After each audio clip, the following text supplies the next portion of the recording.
Be careful, warned Gordon. The hills are slippery. You may need help. I don't need help on hills, replied James huffily. Gordon thinks he knows everything.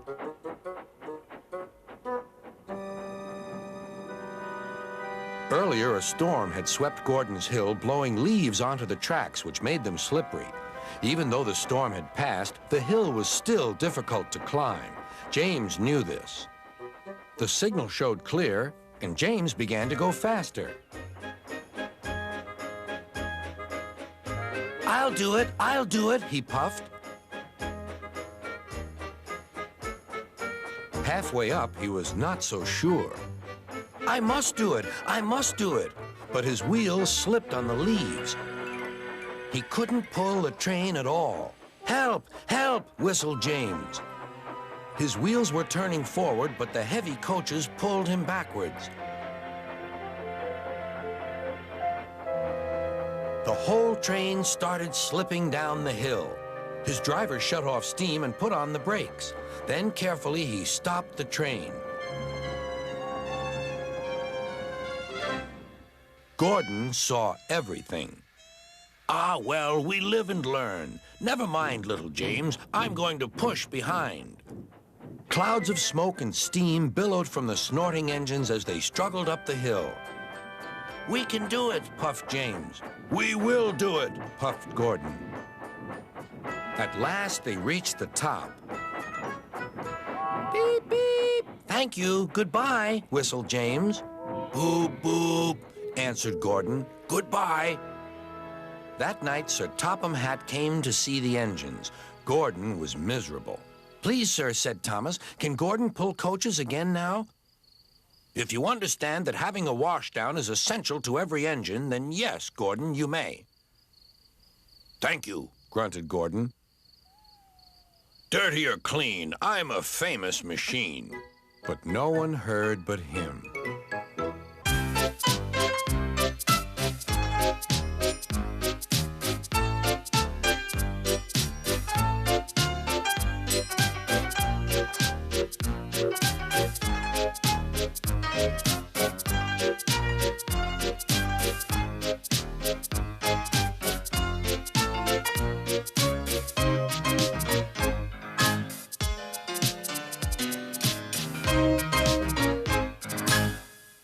One morning, Gordon was in the yard taking on a large supply of coal. That's the third load of coal you've had today, Gordon, said James. Some might say you're being rather greedy. I'm an important engine, replied Gordon. Important engines need plenty of coal, but I doubt if you would understand that, James. James snorted and went about his work. Later, Gordon was taking on water from a standpipe because the water tower was under repair. I wouldn't drink too much of that water if I were you, Gordon. It might give you boiler ache. Pah, said Gordon. What's this, educating Gordon Day? First James, now you, Duck. Big engines have big needs. Little engines are just annoying. Don't say I didn't warn you, laughed Duck. Later, Gordon steamed into the yard at the big station.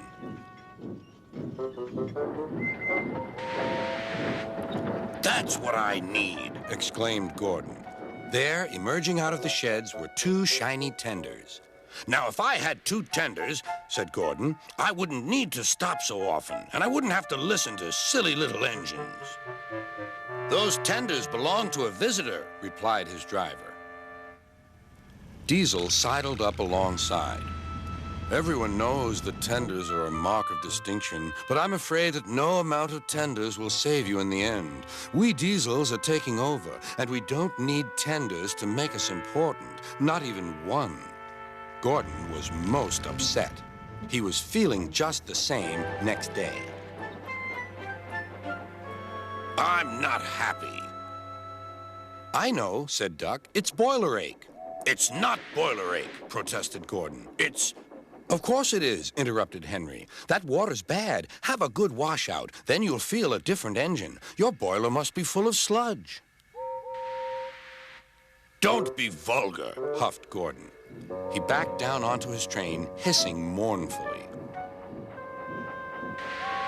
Cheer up, Gordon, said Sir Topham Hatt. I can't, sir. Is it true what Diesel says, sir?